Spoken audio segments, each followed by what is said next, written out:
അൽഹംദുലില്ലാഹി റബ്ബിൽ ആലമീൻ നഹ്മദുഹു വനുസല്ലി അലാ റസൂലിഹിൽ കരീം അമ്മാ ബഅദ്. ബഹുമാനികളെ, കഴിഞ്ഞ ദിവസം ഒരു പ്രവാസി സുഹൃത്ത് നാട്ടിലേക്ക് യാത്ര തിരിക്കുകയുണ്ടായി. അപ്രതീക്ഷിതമായിട്ട് പെട്ടെന്നുള്ള യാത്രയായിരുന്നു. ഇക്കാമയുടെ കാലാവധി തീരുവാൻ വെറും 2 ദിവസം മാത്രം ബാക്കിയിരിക്കെ കഫീൽ തൻ്റേതല്ലാത്ത കാരണത്താൽ എക്സിറ്റ് അടിക്കുകയുണ്ടായി. സ്വന്തമായി ഒരു സ്ഥാപനം നോക്കി കൈകാര്യം ചെയ്യുന്ന ഒരാൾക്ക് 2 ദിവസം കൊണ്ട് തൻ്റെ ഇടപാടുകാരുടെ ഇടപാടുകൾ എങ്ങനെ തീർക്കുവാൻ സാധിക്കും? പണിതീരാത്ത വീടും കല്യാണപ്രായമെത്തിയ മകളും മുന്നിലുള്ള ഒരാളുടെ പെടുന്നനെയുള്ള യാത്ര ഏറെ പ്രയാസകരമാണെന്ന് പറയേണ്ടതില്ലല്ലോ. ഇവിടെ ഈ സുഹൃത്ത് തൻ്റെ ഈ അവസ്ഥകൾ കുടുംബിനിയോട് വിവരിച്ചപ്പോൾ അവരുടെ മറുപടിയാണ് എന്നെ ഏറെ ആകർഷിച്ചത്. ഒട്ടും വിഷമിക്കേണ്ട, ഇങ്ങോട്ട് പോന്നോളി, പടച്ചവൻ എന്തെങ്കിലും ഹൈർ നിശ്ചയിച്ചിട്ടുണ്ടാകും, ഇതുവരെ അവനല്ലേ നമ്മളെ കാര്യങ്ങളൊക്കെ ചെയ്തത് എന്ന അർത്ഥത്തിലുള്ള കുറേ വാചകങ്ങൾ യഥാർത്ഥത്തിൽ എനിക്ക് വളരെയേറെ അത്ഭുതവും ആകർഷണീയതയും തോന്നി.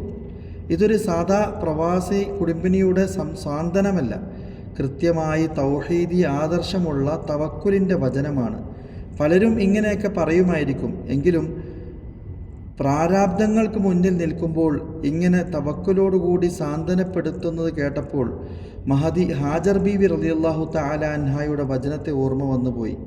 അള്ളാഹുവിൻ്റെ കൽപ്പന പ്രകാരം മഹാനായ ഇബ്രാഹിം നബി അലൈഹിസ്സലാം തൻ്റെ പത്നി ഹാജർ ബീവിയെയും ഇസ്മായിൽ നബി അലൈഹിസ്സലാമിനെയും പിഞ്ചു കുഞ്ഞായ ഇസ്മായിൽ നബി അലൈഹിസ്സലാമിനെയും മക്കയിൽ വിട്ടിട്ട് പോകുമ്പോൾ അവർ ഇബ്രാഹിം നബി അലൈഹിസ്സലാമിനോട് ചോദിക്കുകയുണ്ടായി, അല്ലാഹു അമറക ബിഹാദ, അള്ളാഹു ആണോ ഇത് നിങ്ങളോട് കൽപ്പിച്ചത്? മഹാനായ ഇബ്രാഹിം നബി അലൈഹിസ്സലാം അതേ എന്ന അർത്ഥത്തിൽ തനഅം, അതേ തലയാട്ടുകയുണ്ടായി.